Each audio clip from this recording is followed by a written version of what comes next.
Okay, good morning, everyone. I think we're running about 5 minutes late here, but sort of giving the opening keynote, it was really worthwhile. I very much enjoyed that. It was a good laugh. Okay, so what we want to talk here today about is kind of a lot of fun I've had of the last 10 years plus of dealing with concurrency and the challenges that we have in this. And I kind of got this picture that sort of helps summarize my view of concurrency a lot.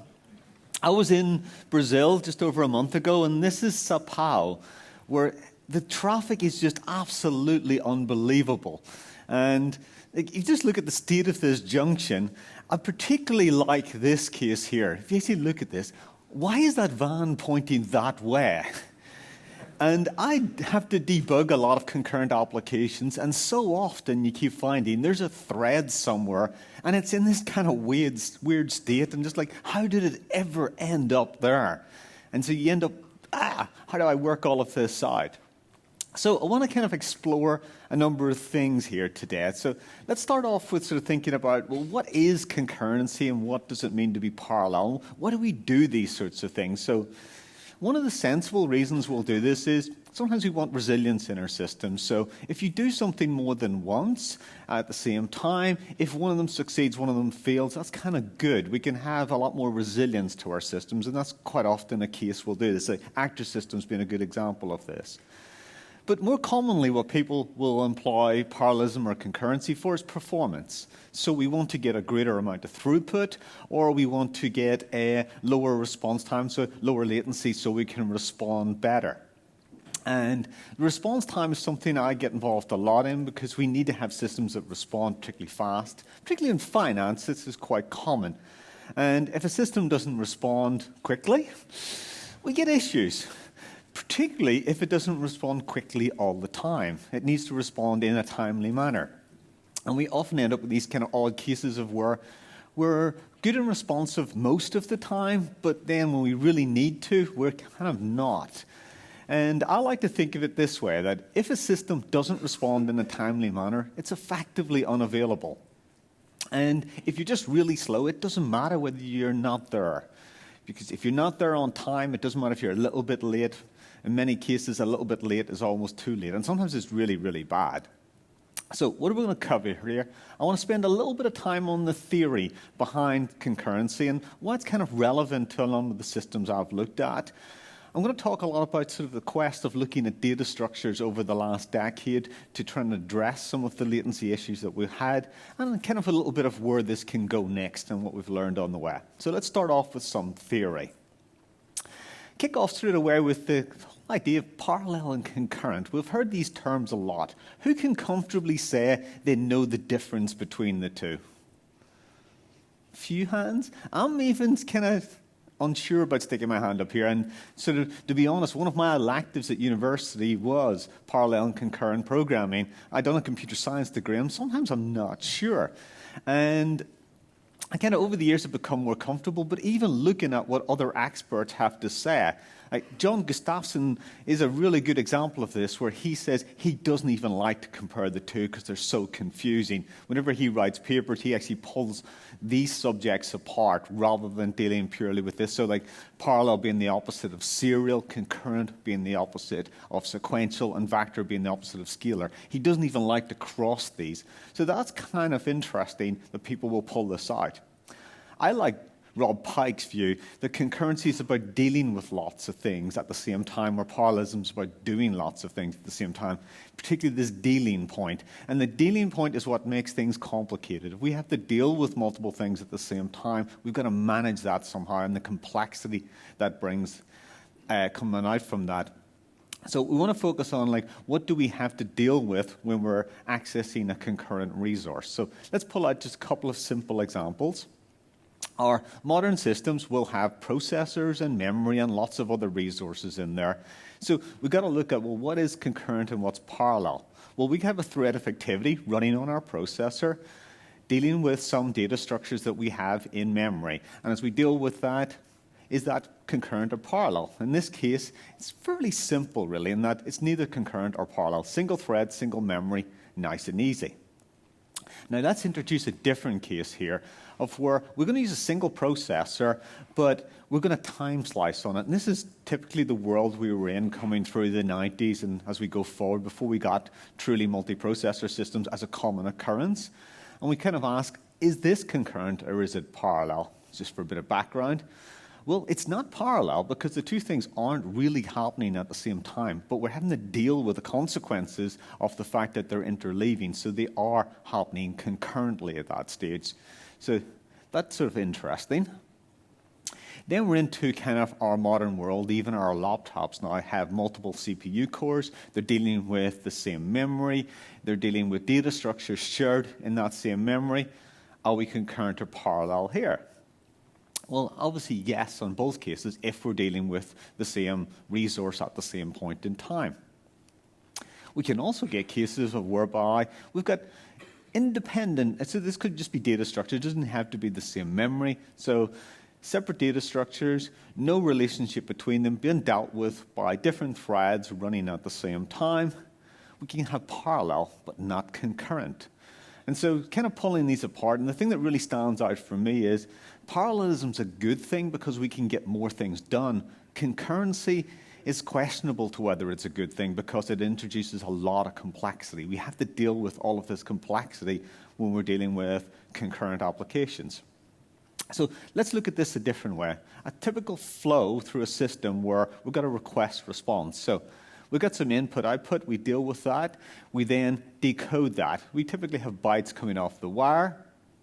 We will then do a bunch of compute, maybe work on some data structures. We may store some results of that for the future, keep our audit trail of what's going on, so we'll archive that. We'll then encode a message to go back onto the wire, and we'll send that out as a response back to the end system. Now, we could put a single thread on this, and that will work fairly fine. In fact, many very high-performance systems just do this alone. But we end up with issues of throughput. So we can have great response time on this, actually fairly decent response time, but whilst we're dealing with one request, we can't be processing the next, and this slows us down. We can't make progress, and especially when we've got multiple CPUs in our machines, and also different steps along the way here can take time. Like, I'm going to write to disk. Whilst that's happening, I'm not making other progress. So the typical response to this is what our industry has gone for, is we'll have thread pools. This would be your classic Tomcat-style container or something, where we'll have coarse-grained parallelism. Threads are picking up requests at a time, going through the whole process and going back again. And I've seen a lot of systems like this. I ended up working on a lot of high-performance systems sort of from the 2000 onwards, and this was the common way people started dealing with these things. It still is probably the most common way we deal with it now. But it's kind of got an awful lot of interesting consequences when you start measuring this, particularly the question of CPU caches. So CPU caches are the main thing that gives us performance today on a machine, because the cost of going to memory is so much greater than the cost of just going to the cache. Just for a kind of reference, you can typically have processed more than about 1,000 instructions in the time of a full cache miss on a modern CPU, because we have multiple execution units even within the same core. So it's a huge wasted opportunity. So if we can pick something up from the cache, that's a better thing. So let's go through this in a little bit more detail and see how this plays out. So if we're in the coarse-grained parallelism world, multiple threads running at the same time, we've got some really interesting concurrency issues, like our data models that we're working on. We're having to protect them with locks, deal with mutual exclusion. And as we deal with this, all the different steps along the process is constantly flushing different things through our caches. Because a thread picks something up, runs from beginning to end, doing all of the different things, which is washing lots of data through our caches. And things that we've used recently gets evicted because we're pulling in new stuff, because we're doing different things all of the time. We also start looking at writing down to our storage. We've got bottlenecks here, because we'll end up having to manage that and manage the contention. If we end up having mutual exclusion on something for a critical section, we must queue to take turns going through that, so only one thing goes through at a time. So even though we've got all of these threads, we still have all of these interesting queuing effects, and we're not even aware of it. And so we're looking at all of the different stages of the pipeline. There's a lot of concurrency here. Sure, there's a lot of parallelism, but the concurrency is very difficult to manage. Who here finds it easy to hunt down concurrency bugs in data structures that are accessed by multiple threads? I don't think anybody finds that easy. It's an incredibly difficult thing to do. And we sort of struggle with dealing with this, like even dealing with concurrency on a very simple data structure that's well understood is a difficult challenge. On some business process that's vague to begin with, to apply concurrency on top of that, it just seems insanity because it's so difficult to deal with. So what can we do that's different? Well, if you look at these sorts of scenarios, let's take away the coarse-grained parallelism approach, but we've got all of these cores and threads. What do we end up doing? And it's interesting to see how many of our modern systems start evolving to these patterns when particularly performance or scalability or security and different really difficult qualities of service have to be applied. We change to very similar designs here. And the sort of design we end up seeing is pipelines where rather than having a pool of threads that's applied to something, is a thread will take on each stage, and they own that stage. And just think of it like in the real world. If you go to a factory, you don't see a person picks up a request at the product being ordered at the door, and they go through the entire factory in every step of the process, and then returning to the customer. There's a pipeline of activities, and different people sort of deal with different bits through different parts of it. But to make this work, we need queues between each of the stages. Like if we're going to have the conveyor belt of tasks, we have queues between each of the stages. This is where we push the concurrency into the queues rather than the individual tasks. So the task that's working on the data structures, for example, is it concurrent? Well, it's not concurrent as far as that thread is concerned because there's only one thread ever dealing with the data structures for the main business model, and it becomes much simpler to deal with. It's also hot in the cache. It's doing the same thing over and over again. It's hot in the cache for instructions. It's also hot in the cache for data. And then we look at some for issues like bottlenecks in the system, like going into storage. Well, rather than all taking a turn and using one operation at a time, we can be batching these things up. So we can be taking a lot of things and writing them in the same go. It's the sort of things that we're seeing, like if we all want to leave London and go to Manchester, it would be crazy to have one motorbike that ferried each of us backwards and forwards. It would be much more sensible to get on a train if British Rail wasn't so bad.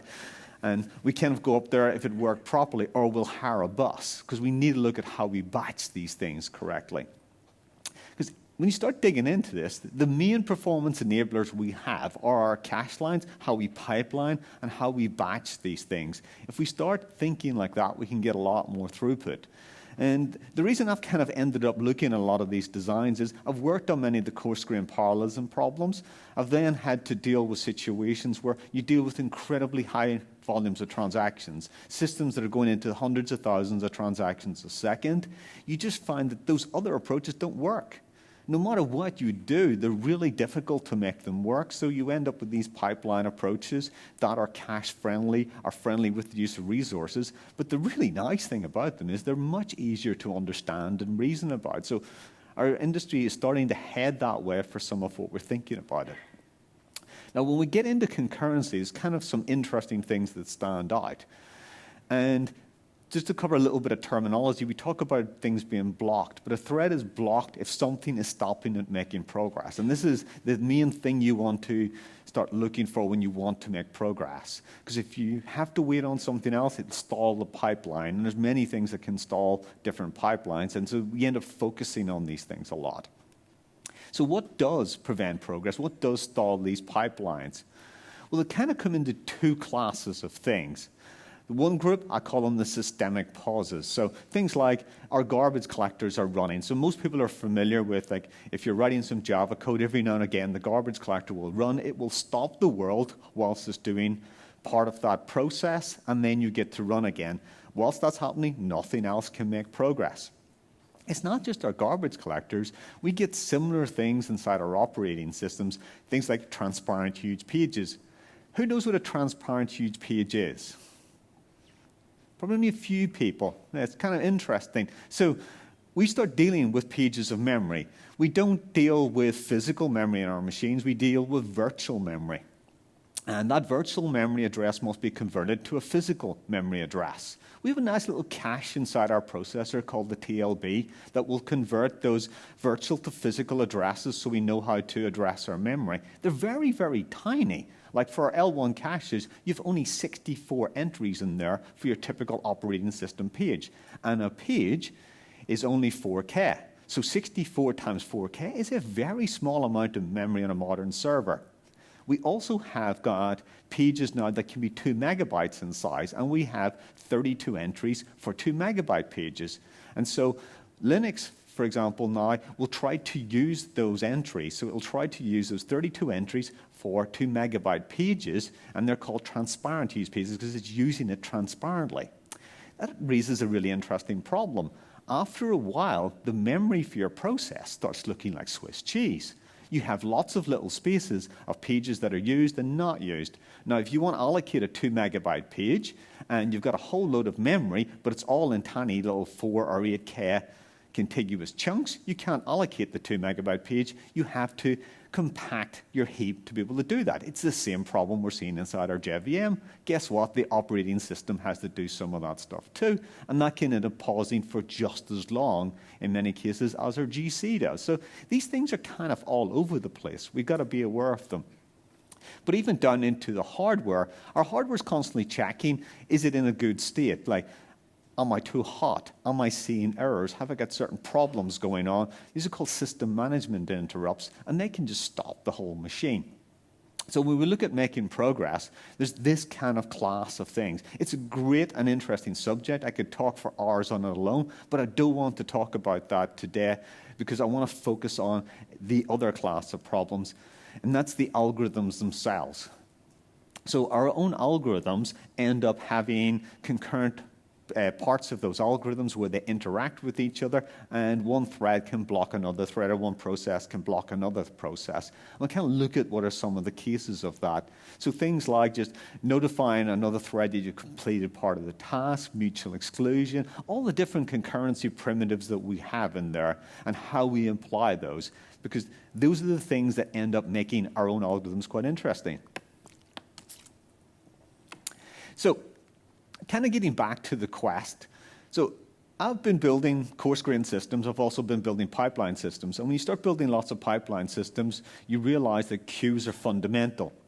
So you look at lots of different types of queues.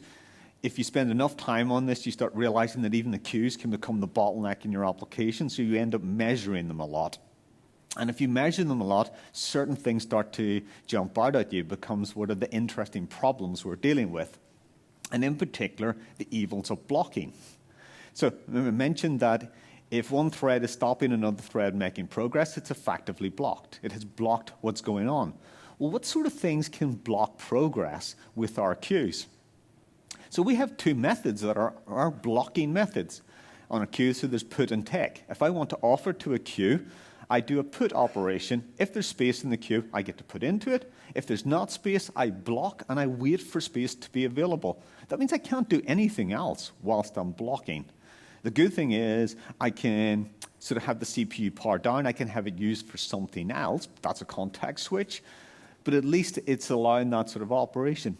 It's exactly the same on the other side. I can take from a queue. If I go to take from the queue, if there's something there, I can take it. If there's nothing there, I'll block and wait for something to become available. And this way we can pass along the pipeline. But if we've got multiple threads, we've got some interesting concurrency to deal with here. The concurrency is all pushed onto the queue because it's dealing with the interactions. Either end, for its own data structures, may not be having to deal with concurrency, but you're dealing with concurrency at the point of exchange. If you get underneath these queues and you measure them a lot, you start to find out that to signal from the producer thread to the consumer thread that something's available, we have to use condition variables. If you profile your JVM and you strace it to see what it's doing when it calls into Linux, it's calling POSIX condition variables. And what these do is within a mutex, if you enter a mutex, you've done some work and you want to signal that it's done, you signal on a condition variable. The other side awaits on the condition variable to say it's done. So it's the flag that lets you exchange between producer and consumer to let you know that some work is there and it's available. Now let's look at measuring the cost of these. So let's set up a simple experiment where I'm going to have a producer that's going to signal on a condition variable that something is ready. There's going to be an echo service running on the other side that when it gets a ping, it'll send a pong back. So think of it a bit like how sonar works, ping, pong, so you know the round trip to how something works. And rather than take an average, because averages are really misleading, we don't want to use those, we'll actually histogram these and get a full percentile distribution of what the response time is on this. And so we can pass off from one producer to one consumer and just echo it back again. How long do we think that would take on a single thread, or two threads running in the same process? Anyone can guess what that will take? 10 microseconds? That's pretty good. It's kind of in the same ballpark. It's in the right sort of ballpark. Do you think that's a kind of mode, mean, median, 99 percentile? Median? That's a pretty good guess, really. That's fine. What it actually is, if I measure it on a fairly modern CPU, is around about 8 microseconds. So the gentleman over there was very close. This is with the machine doing nothing else, well-tuned, running a fairly recent version of the Linux kernel. We're looking at about 10 microseconds, so it's about 4 microseconds either way. And that's for 90% of the cases. But look, as we go up to 99, 99.9, the distribution starts to get a little bit ugly after a while. Some things can take a lot longer to respond. And in the case of doing that 100,000 times, my worst case scenario is actually up at 5.5 milliseconds. Now that may seem really quite small. 5 milliseconds is well less than the blink of a human eye, but in computing terms, that's actually a very long time. Like, anyone guess what the round trip is between two machines on the same local area network using some of the latest network technology? 11 milliseconds, got a guess here? 3 milliseconds? Any others? You're using completely the wrong order of magnitude. Yeah, we're looking at single-digit microseconds. The very best will be low single-digit microseconds, which is actually less than going between threads using condition variables. And that's machine to machine, which is kind of scary. But that also was just the best case scenario. The bad news is it gets much worse. In real world applications, you're probably looking at around 50 microseconds between two threads for signaling, because the caches are not going to be hot. They're going to be very cold. There's lots of other interesting problems going on there. So we've got to be aware of that.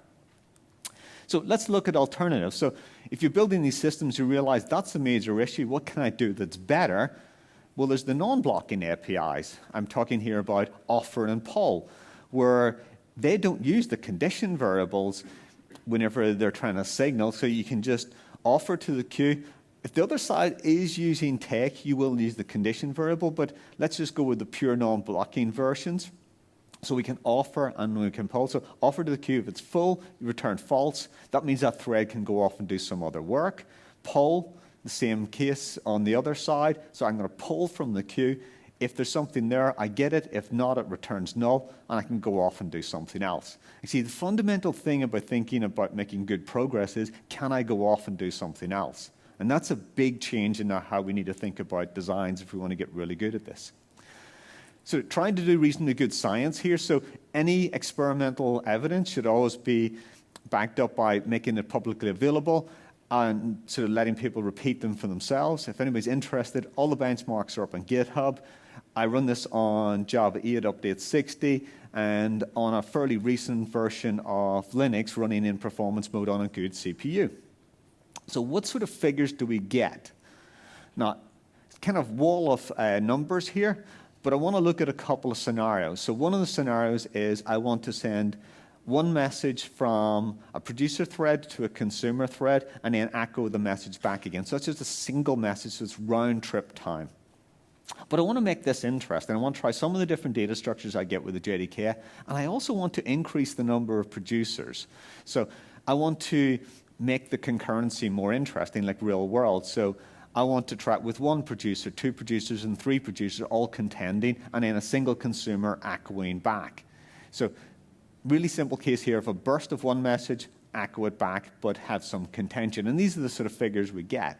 But this is not a very real-world case. A much more real-world case is we get bursts of messages. The real systems that you measure in production don't have this nice, simple arrival rate of 1, and then a nice break, and then another message. You get a burst. And so say in finance, you'll typically get bursts of 100 or more messages that will come at you at a time. And what I want to look at is I want to send 100 messages from sort of 1, 2, or 3 producers, and then have a single consumer acknowledge that and send a response back again. So this way, we actually drive the concurrency. We make the concurrency much more interesting because we have to deal with that scenario in our algorithm. I also want to measure the average in this case, which gives me a good idea of general efficiency. But then I want to look for blocking scenarios and how good the algorithm is at coping with those blocking scenarios. And the 99th percentile is a pretty good proxy for this. Now, you should be looking for beyond the 99th percentile, but that tends to be dominated more by those systemic pauses that I mentioned earlier. They're an interesting problem to go look at, but let's focus on the algorithms here themselves. So I'm going to pick the 99th percentile. And what starts to stand out here is things like the JDK classes to send in 100 events onto the queue and get one response back when I have got some contention. Like a red blocking queue, that's 90 microseconds. Link blocking queue is 180 microseconds. That is many round trips between two machines on a modern network just to send messages via the queues that we get in the JDK. And this is much better than the blocking alternatives I talked about before, because those numbers are crazy in comparison. So we're looking at quite a lot of time spent just to send a burst of messages between two threads. But the nice thing about this is link blocking queue is much better. So if you start building these systems with what's available in the JDK, you start gravitating towards link blocking queue because it uses different techniques internally. And for reference, the baseline implementation at the top is a variation of Lamport's algorithms from the 1970s on circular buffers with some influences from fast flow. Some of the best ways you can exchange between two processes. And it's only working single producer to single consumer, but it gives you a baseline for what is the communication round trip time to pull out the differences in your algorithm for dealing with concurrency against the baseline of what the transit time is. And whereas that's very, very low, so you're starting to see handling the concurrency is a very expensive part of this. So you move forward, you use some of these queues, and then something occurs to you. With the real world, you need a lot more than you get with the standard JDK queues. We have to deal with back pressure. So if you use concurrent link queue, it's a linked list of nodes. It can grow indefinitely. In my experience, that shows that you always end up with an application that crashes eventually.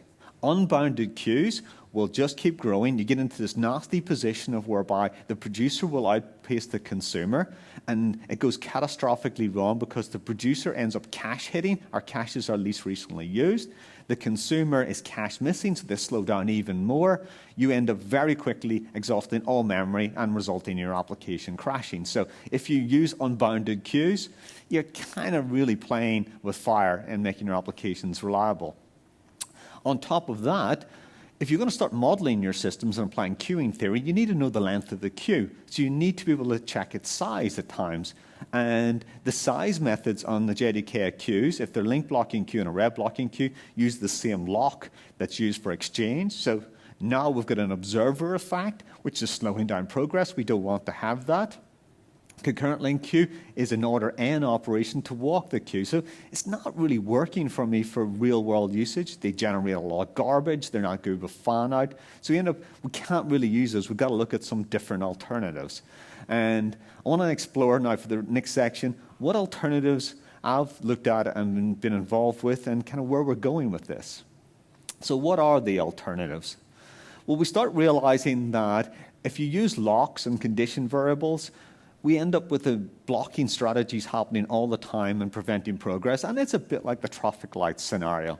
There are other alternatives where we can use lock-free techniques and use CAS operations, and one of the reasons Concurrent Link 2 gets a lot more throughput than the others with better response time is the fact that it uses some of these lock-free techniques. They are more complicated to get right, but we're going to focus on isolating our concurrency to this and not dealing with it through the rest of the application, so we can end up dealing with it. If you deal with locks, anybody who remembers Hitchhiker's Guide to the Galaxy, I'm off that era when it was a cool book to read when I was young. And the Vogons are the sort of most extreme bureaucrats in the universe. I'm actually starting to discover that some European countries have got amazing bureaucracy that can compete with this. You try working across Europe, you start to realize some countries are amazing at bureaucracy. But we have to fill in all these forms in triplicate rather than working in a more sensible protocol-based manner.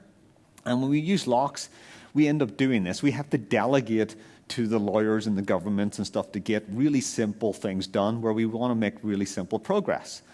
And these sorts of techniques are much better. So a lot of the lock-free techniques are based on the simple concepts of taking a ticket that gives you your turn, and then you take your turn whenever your number comes up and you make progress. A lot of the stuff back to Lamport's work from the 1970s and 80s, very useful sort of stuff. So how do we apply this? What does it end up looking like? So one of the first data structures we put out on this was the disruptor. And the disruptor is using the same sort of concepts as taking the ticket, the bakery algorithm sort of ideas. So heavily influenced from Lamport and some of the work on network cards. How does it work? Well, first of all, you've got to claim your ticket. You've got to get the ticket, the sequence number that you're going to deal with. This is one of the points we've got to deal with concurrency, because we'll end up waiting between the different producer threads where we'll do a CAS. So you'll read the value, you'll try and conditionally set the value back if it hasn't changed. If it has changed, you've got to read the value again and go around and do it again. So we go in this little spinning CAS loop to claim a sequence. Once we've got the sequence, we can take our turn. You work with the element that's been allocated to your sequence, and then you've got to signal that it's done. In this case, we signal that it's done by updating another counter whenever it's reached the value that it was just before that. So this is where the kind of the first version of the disruptor ended up working. Once you've waited on that, the consumer now can see that that's available. They can take the element out and they can update their own counter. So just by using a sequence of counters, we can coordinate without having sort of third-party involvement. So this can all happen simply in user space. Now that spinning on the cursor had a kind of interesting effect. And this little piece of code is probably the worst piece of code I have let get out into the world in open source. So I can sort of hold my hands up and say, yep, this is not very good, and I can blame myself for it. Now, this really simple little piece of code, why is it so bad? So whenever you've completed the action that you're doing, you've taken your ticket, you've used your ticket, you're now saying you're done. Well, what you're waiting on is whenever the sequence is one less than the sequence that you claim for it, you can then move it forward. So you can't move it forward until it's one less behind. So you get to move along whenever the others have caught up with you. And you end up waiting in this loop for the others to catch up. But this is kind of bad in some ways. So if you've got more cores than you have threads that need to run, you're not in a bad position here because you're just spinning waiting for this. If you have more threads that want to run than you have physical cores that can run them, you end up in cases where this is running around spinning, eating up a core and starving out the other threads that need to run. So there's bad size at times to dealing with some of these lock-free structures if you don't have the right amount of resource to deal with this. And this can get particularly nasty because as you're spinning here, you actually are starving out the threads that you want to make progress. And as a result, this can go kind of catastrophically wrong and be much, much worse than the locking scenarios.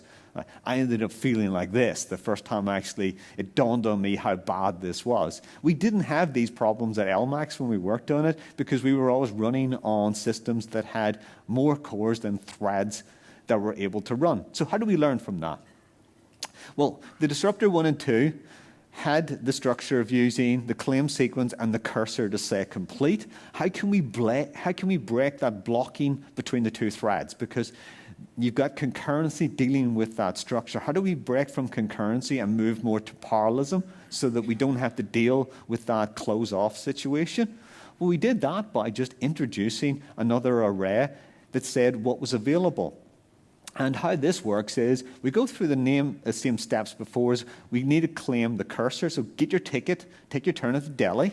Once you've got the ticket, you use the slot that's been made available to you. And then afterwards, rather than waiting on another thread, is you just update a flag to say you're done. That can happen in parallel afterwards. So now we've teased these things apart. The consumer can just watch the available array to see when things are ready. They can take the element out and they can update their own sequence. So very subtle little changes to an algorithm. What does this mean for an overall system? Well, here's a plot of a trading system that was using the disruptor for version 2. We upgraded to version 3, and what you've got there is over 2 billion data points plotted onto this, so most of them overlaid on each other. And this is kind of a great way to look at a system. You've got a log scale there on the left and a time period over which it run. We go from Disruptor 2 to Disruptor 3 with the same trading flow. And that made such a big difference to the overall system. Just some simple changes of like break down concurrency and turn it into parallelism, and then we can make a lot more progress. Things can get a lot better. But let's say you can't use a disruptor, you just want an existing queue. What sort of options do you have there? And particularly sometimes people just need a queue. Well, let's take a lot of those influences and see if we can deal with this in a better way. So let's claim the tail of the queue now. Same way, grab your ticket, add an element into the queue. The nice thing here is I don't need an array to say that the stuff is available, because if it's in the queue, or if it's in the array itself as a reference, it's already signaling it's done. So using actual places becomes a nice way of dealing with this. You can take elements out, same way, and update the cursor. So really simple change. So like this is a very simple algorithm, but just inspired by some of the work that has come before. Now, what do these approaches give us from a performance perspective? I've taken off array blocking queue and link blocking queue because those aren't very useful. Let's look at concurrent link queue and compare it against the disruptor and this many-to-one concurrent array. You'll notice that in the one-to-one case, things have got a good bit better because there's a lot less work, particularly if you look at the case of the many-to-one concurrent array. It's a very simple algorithm. It works really well and really nice. But let's move on to bursts of 100. And bursts of 100 is where, I said, this is more realistic, it's what stands out. And the thing that occurred to me after measuring lots of these systems is, once you start dealing with concurrency and spinning Cas loops, it doesn't matter how clever or how simple your algorithm is, it all kind of equals out with the spinning Cas loop. And I've played with many different variants of this. And the spinning Cas loop, where you end up going to take the ticket, it ends up dominating the cost. Because you've got the different threads going to take the ticket. If you see the value, you miss it, you've got to go try and take it again. And so we end up in this sort of interesting case. So how do we get around some of those problems? What other ideas are there? And there were some interesting problems in this we found via measurement, which influenced other stuff, which I'll talk about in a second. So we also end up having to work not just across threads, but also across processes. It's becoming very common. We're also in a much more polyglot environment now, where many interesting systems are made up of many different languages. So we need to be able to exchange, and particularly across process. Now, network cards have been doing this for a long time with ring buffers. Our operating systems do these sorts of things with ring buffers a lot. Let's take some of these concepts up into our application. Well, if we just have a memory map file, if you write your data directly into the memory map file, we can exchange that between threads or between processes. Same as like our operating systems, our network cards, our device drivers have all been doing for a long time. Let's do this at an application level. How do we claim space? Well, rather than the tail being the slot sequence that we're advancing, it can become a range of bytes. So I just need to claim a number of bytes. So if I cas the tail forward for a number of bytes, I can claim a region. And claiming the region is just a very similar concept to claiming an individual slot. but you're into that spinning cas again, because you've two threads going for it. One may get it, the other one will fail, and then you have to take your turn and go around again. So you end up with this waiting action between the threads. But once you've got it, you write the message in, and then you write a header on the message, and you write a particular field as the last thing that you do, and as a result of that, you've said you're done. So just simple protocols of interaction. How do you read out? Well, you read from the tail, read the header to find out how long the message is, copy it out, zero it afterwards, move the tail along. And that way, really simply exchanging producer to consumer. What do you need in a header? Well, you just need the type of the message and the length. And usually you put the length up front so you can just skip forward message to message. Quite simple stuff. The problem with these sorts of approaches is you have to zero as you consume.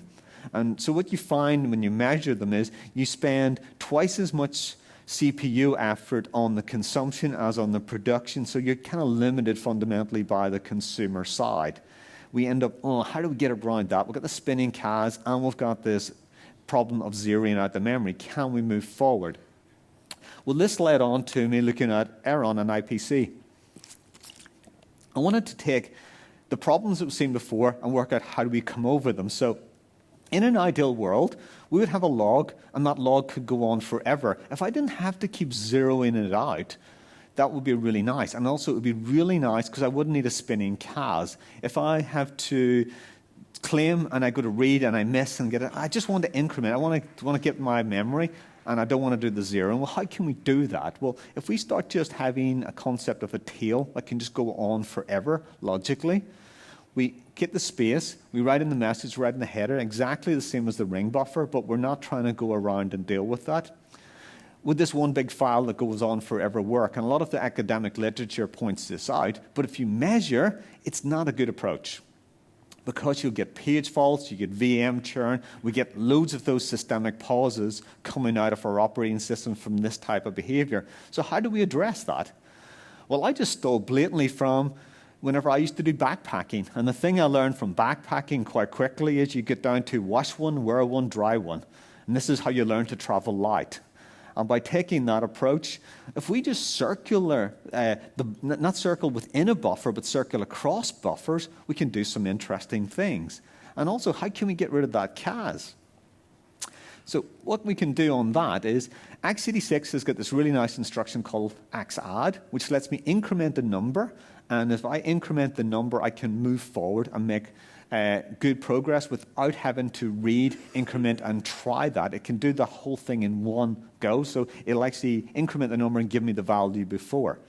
So if I do an xadd on the tail, and this is available in Java 8 now through the atomics, so I xadd on the tail, I can claim an amount of space. Two threads could be xadding at the same time, and they're not going to get into the spinning cycle, but the second one could move it even beyond the end of the buffer. So let's look at the worst case scenario. The first one copies in their message just as before. The second one has got a little bit more responsibility now, and it knows that it tripped the buffer because it gets the value the counter was before, plus its length says it's tripped over the end of the buffer. If another one was incrementing at the same time, this would be fine because it would have gone beyond the end of the buffer for its starting region. Only one thread has the responsibility of rotation. So it needs to close out the log and rotate to the next one, in which case it can put the message in. Now this gives us a really interesting semantic because we've beaten the cas now, we don't have to deal with that. But also as we rotate, we can have a separate thread that's going to do the zeroing. So that zeroing can become a background activity. So we've dealt with two of the interesting problems. What does this look like from a numbers perspective? Well, Aeron IPC ends up taking a little bit more time in the uncontended case. Why is that? Well, it's actually because Aeron is putting a much larger header on it than the normal ring buffer. Aeron was designed to send messages across the network, not just across the processes.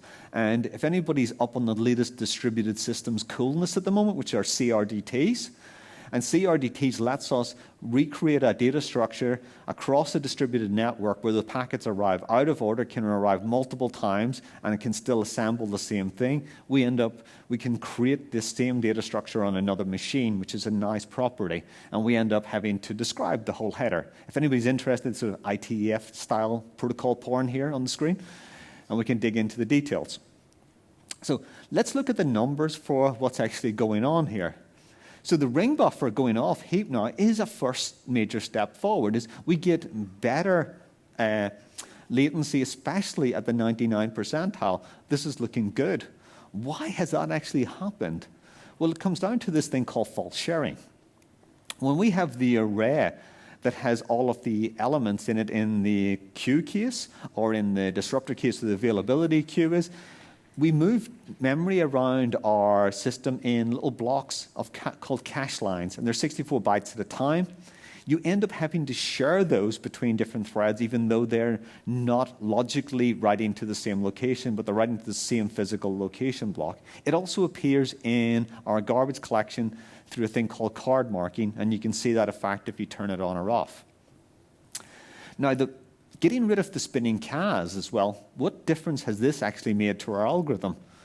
Well, kind of interestingly, now we've got a major step forward. So especially at the 99 percentile, we're getting much, much better results with Aeron than we have had with anything else under contention. In fact, it's a lot better. So you've kind of seen numbers there. What does this look like in something we can get our heads around a bit more? Well, let's just graph it. And looking at the different data structures over time, if we're having a burst of 100 messages, what is the 99 percentile for the round-trip time between this? And the rev blocking queue and link blocking queue aren't that good over on the far side. You've kind of got the middle range of stuff with the concurrent link queue, the disruptor, the concurrent array queue that's in there, but because they're all fundamentally limited by the spinning cas and have issues with false sharing, they all end up around the same thing. We go off heap to the ring buffer, we get some nice advantages, and then Aeron getting rid of the issue of zeroing and the issue of using the spinning cas, we can make a lot more progress with that. So that's kind of like the last 10 years. Where can we go next, and what have we kind of learned from this? Well, this has been developed in both Java and C++, and what's been kind of frustrating for me at times is it's been really great competing against native implementations that are written in C, C++, and even FPGAs for different messaging systems, and the Java implementation is beating them all. But one of the guys who's working with me on this is a really good C++ programmer, and he annoyingly can just copy the new algorithms that we've applied, and in C++ they're even faster again.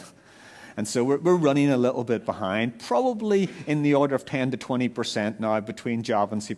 We're also doing C# now too, and it's getting close on performance to the Java side, so kind of learning what comes out of it. But there were some standout features from the C++ that, if we could get them in Java, can really make a big difference. What some of these things are is our spin loops, for example. x86 is a speculative processor. So what that means by that is you hit a branch in your code, it will speculate past the branch and continue to make progress. We want it to do that on normal code, but not on concurrent code, because it often makes a bad decision on concurrent code. And there's a way we can control that with the instruction called pause in x86, which will prevent the speculation that doesn't have to be unwound. It also means the CPU doesn't use more energy than it needs to. In C++, we could easily get at that. From Java, we couldn't. But now, come Java 9, we're going to have a hint that's going to be applied as an intrinsic, and we can get to that. Like some tests on the disruptor are showing a 20% reduction in latency by being able to use this technique that's available in JDK 9. We also have some really interesting problems with what are known as data-dependent loads. And if anybody wants to grab me after this, I'll happily talk about this subject, where our biggest performance issue we now have on modern processors is if you read a pointer and then you need to go through that pointer to find something else and then on to something else, our processors cannot make progress, they cannot speculate. And as a result, we get really limited with our throughput. We can address this, and this is probably the last big performance gap with Java versus native languages. And value types will partially address this, but only partially, probably 30% of the problem. Object layout is another thing that's been proposed that will help us more significantly make better data structures with better performance on this.